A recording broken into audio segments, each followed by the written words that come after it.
What's up, a Cinema Shogun here, and I think we have all heard the saying, patience is a virtue.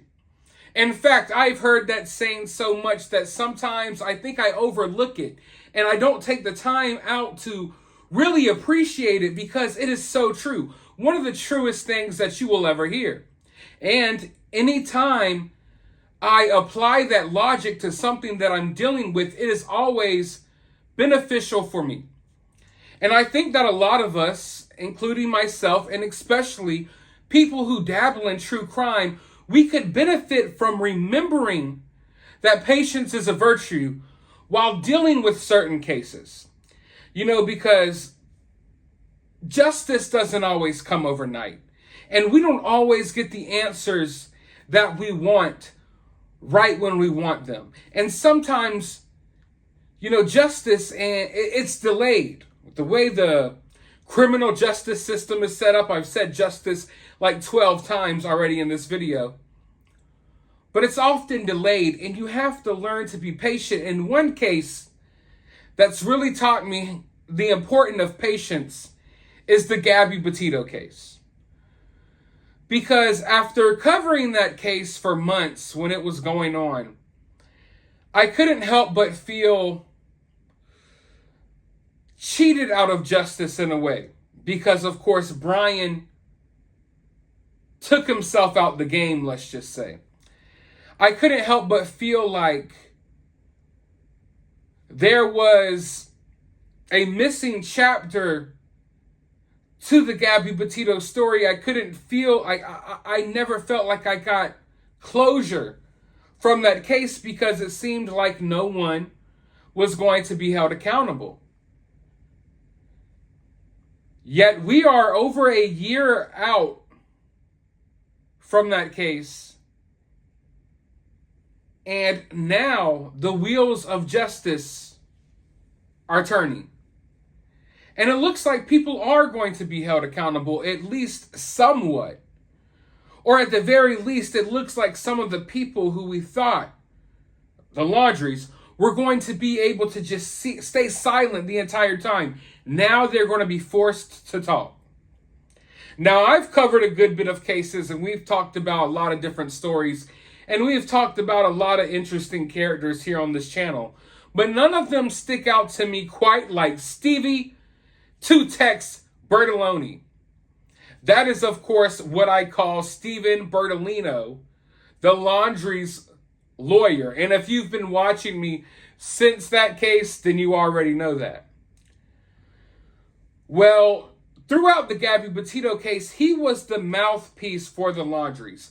We never heard a peep out the Laundries' mouth, but every single day, you were guaranteed that Stevie Two Tex Bertolino, and the reason I call him Two Tex is because whenever some news dropped, Bertolino was going to start texting media outlets. He was going to text somebody something. And he put his foot in his mouth multiple times. He made his clients look bad multiple times. It was all around Bertolino situation. But now, as you all know, the Petitos are suing the Laundries. They got a case going on against the Laundries. They got a couple of cases out there. They got a case against the Moab Police Department. There's a lot of stuff going on. There's a lot of people who are having their feet held to the fire, per se. And it looks like some of them are at least going to be financially held accountable for some of the stuff that happened with Gabby Petito. Well, to my surprise today, news broke that Bertolino has now been added as a defendant in this lawsuit, in this case that the Petitos have against the Laundries. So not only are the Petitos coming after the Laundries, they are coming after Bertolino himself. Yes, Bertolino has gotten himself wrapped up with these dirty Laundries, and now he is in the same boat, and he is a defendant in this case. And if you've been keeping up with this case, then you know that the Petitos have already gotten a couple of wins. But I want to get into one of the statement that was made earlier today by Patrick Riley, the Petito's lawyer. I'm sorry, I'm a little giddy right now because I almost want to bust out laughing while talking about this news because I just have so many memories of Bertolino. And man, boy oh boy, I think he was a really hated character back then. And here we are today, and now he's part of this case. But let's go ahead and hop right into the statement. Joseph Petito and Nicole Schmidt, the parents of Gabby Petito, earlier this year filed a lawsuit against Christopher Laundrie and Roberta Laundrie, the parents of Brian Laundrie, alleging that they knew Brian Laundrie had murdered Gabby Petito, knew the location of her body, and refused to provide any information to Gabby's parents about her well-being and her location.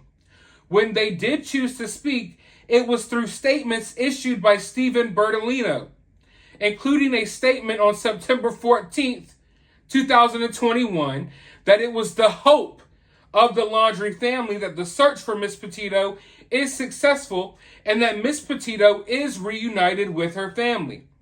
It is believed that at the time the September 14th, 2021 statement was issued, the Laundries and Stephen Bertolino knew that Gabby Petito was deceased and that under those circumstances, the statement was insensitive, cold-hearted, and outrageous. Thus, after much consideration, the parents of Gabby Petito filed a motion for leave of court this afternoon, asking the court for permission to file a second amended complaint to add Stephen Bertolino as a defendant in the action. Motions of this type are liberally granted by the court. Joseph Petito and Nicole Schmidt are seeking justice and accountability for the loss of their daughter and the attendant harm caused against them. Now, at the time of this recording, Stephen Bertolino has not issued a statement yet, but I'm sure one's coming. We had this misunderstanding yesterday on my channel. People don't seem to understand that these videos are recorded and then they upload later in the day. Sometimes I'll record a video at 9 in the morning and that video will release at 12 a.m. at night. I think this flies over a lot of people's head and they assume that whenever they're watching the video, that's automatically the exact time that it was uploaded. And it's weird because I'll have people comment on videos that I posted a week ago, acting as if my information is wrong, when in reality, a week has passed since I uploaded that video and developments happened and things changed. So by the time you're watching this, Bertolino may have said something. But at the time of this recording, he hasn't said anything yet. And when he does, I will bring you all that update. I want to show you all some of the documents here for this motion so you could go over them. You could pause the screen and look at it yourself. But all in all, I mean, man, I am really happy about this news. All right, Gabby Petito's lawyer, or the Petito's lawyer, Pat Riley, he was asked, why wasn't Stephen Bertolino on the lawsuit when it was first filed? Why add him now? And Riley said that he can't provide that information. But that's also a good question. That it was almost like an afterthought, like, oh, wait, let's go ahead and add Bertolino in on this as well. And I'm here for it. I would love nothing more than to be able to see Bertolino and the Laundries in person with each other having to face the Petitos. I'm not sure the Laundries have it in them to be able to face the music about what happened. I feel like they want to hide away.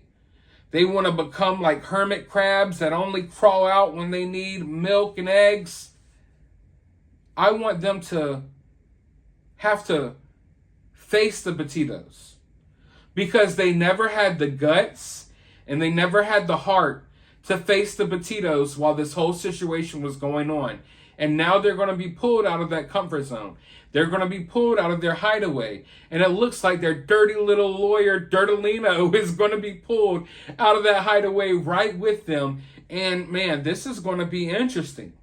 This is going to be interesting. And who would have thought when we were covering this Gabby Petito case, who would have thought there would be this next chapter to the story? You know, you would have think that the situation was over, yet we've reached a whole nother like level to the story. So even though Gabby Petito and Brian Laundrie are gone, we may see this battle between the Petitos and the Laundries play out for the next couple of years, and who knows what's going to happen. But can the Gabby Petito story get any crazier?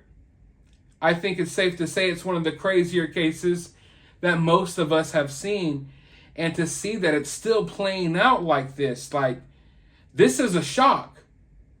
It's like the story that keeps on giving. I did not wake up this morning expecting this. And it's like, just when you think it's over, just when you think, you know, things are you know, at a calm, even point, you get hit with this big news, and you see that the shocks aren't over in this case. There's so much more to be found out when this actually goes to court, because you have to remember that Gabby Petito's lawyer, or the Petito's lawyer, they have information from what they've said that they haven't talked about yet. Information that we don't know about that happened during the Gabby Petito case. So I'm interested in finding all of that out. But let me know your thoughts about this down in the comments below. What do you think about Bertolino being added into this case as a defendant? Let me know your thoughts down below. While you're down there, hit that thumbs up button, hit that subscribe button, ring the notification bell, and I'll talk to you all in the next video.